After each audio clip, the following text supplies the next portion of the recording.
Hello friends, நம்ம இன்றைக்கி பார்க்க போகிறது ஒரு சூப்பரான முருங்கைக்கீரை பொரியல் தான். எப்படி செய்கிறதுன்றதை பார்க்க போகிறோம். நம்ம யூஸ்வலாக செய்கிற மாதிரி செய்யாமல் இது கொஞ்சம் வித்தியாசமாக சில பொருட்களை அரைச்சி சேர்த்து செய்ய போகிறோம்.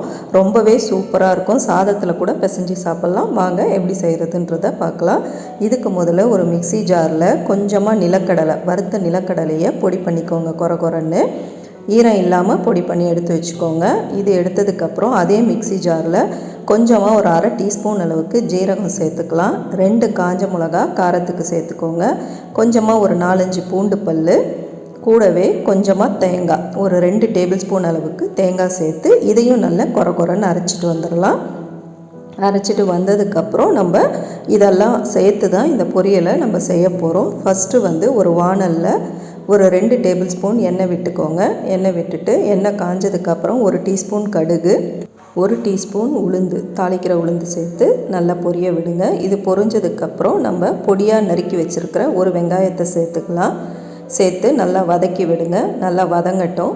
இது வதங்கினதுக்கப்புறம் நம்ம கழுவி அலசி எடுத்து வச்சுருக்கிற முருங்கைக்கீரையை ஒரு கைப்பிடி அளவுக்கு எடுத்து வச்சுருக்கேன். அதையும் நான் சேர்த்துக்கிறேன்.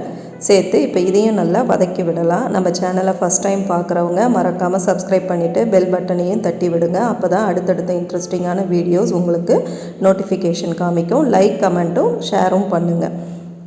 இப்போ இது மாதிரி நல்லா வதக்கினதுக்கப்புறம் இதில் ஒரு அரை டீஸ்பூன் மஞ்சள்தூள், ஒரு அரை டீஸ்பூன் அளவுக்கு சாம்பார் தூள் சேர்த்துக்கோங்க. சேர்த்துட்டு நல்லா இப்போ ஒரு தடவை கலந்து விடுங்க.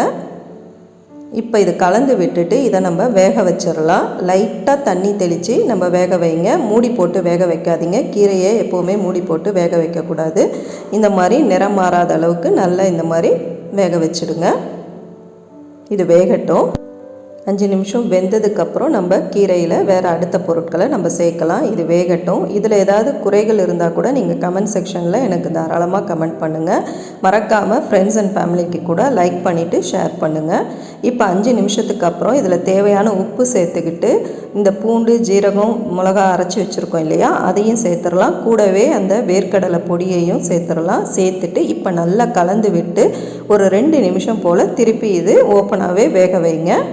நல்லா இந்த மாதிரி கலந்து விட்டுட்டு இது நல்லா வெந்து வந்ததுன்னா நம்ம முருங்கைக்கீரை பொரியல் சூப்பராக ரெடி ஆகிடும். இது செம டேஸ்ட்டாக இருக்கும். ஒரு டிஃப்ரெண்ட்டான ஒரு டேஸ்ட்டில் இந்த பொரியலை நீங்களும் செஞ்சு பாருங்கள். இது மற்ற கீரைகளையும் இதே மாதிரி நம்ம செய்யலாம். முளைக்கீரை, அரைக்கீரை, தண்டுக்கீரை எதாக இருந்தாலுமே நீங்கள் இந்த மாதிரி செஞ்சு பார்க்கலாம். இன்னும் வெந்தயக்கீரையை செய்யும் பொழுது இன்னும் டேஸ்ட்டாக இருக்கும். நீங்களும் இந்த ரெசிப்பியை மறக்காமல் செஞ்சு பாருங்கள். இந்த ரெசிபி பிடிச்சிருந்தால் லைக் அண்ட் கமெண்ட் பண்ணுங்கள், சப்ஸ்கிரைப் பண்ணுங்கள். தேங்க்யூ.